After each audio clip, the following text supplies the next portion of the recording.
What makes the Sawfly so special is the evolution of its design over the years. Something that started off as a simple pair of ballistic spectacles has kind of morphed into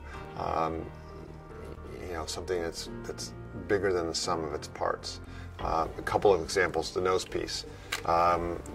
You think it's a very simple thing to put a nose piece onto a pair of glasses, but it has to be comfortable. It has to be comfortable all day. I mentioned that these guys are wearing these for like 10, 12 hours a day. But the challenge is you're combining a soft component with a hard component. You need the hard component to snap into the lens, soft component for your nose bridge. And how do you do that and make this part very robust and hold up in the field?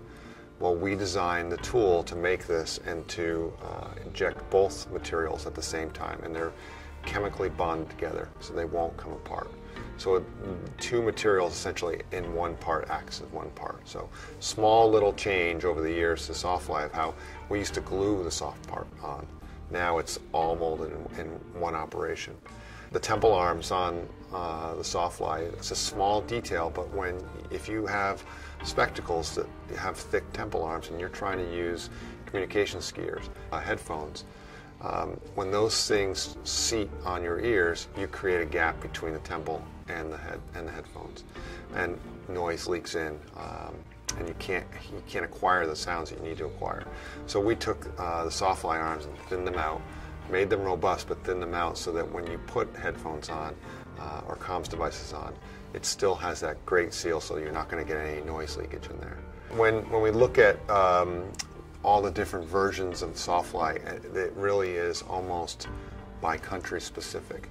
So whether it be lens cut or markings on the frame color, lens size, frame size, all of those things that we have changed to meet specific customer demands, where we don't have just one Sawfly.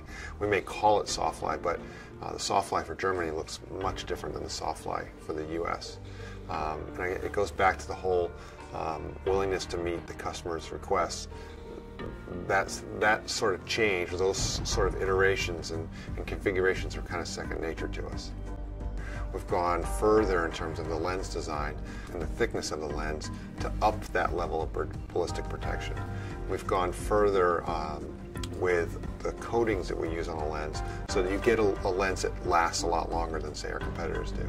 And we've gone further in the material science that goes into what we choose to mold this with, so that when anyone can do a stomp test, or you can wrap these things around your finger and they'll still work. But the real test is when somebody hits the ground, they need to put these on, they pull them out of the rucksack, and they know they're going to work. They're not going to be broken when they come out of that rucksack.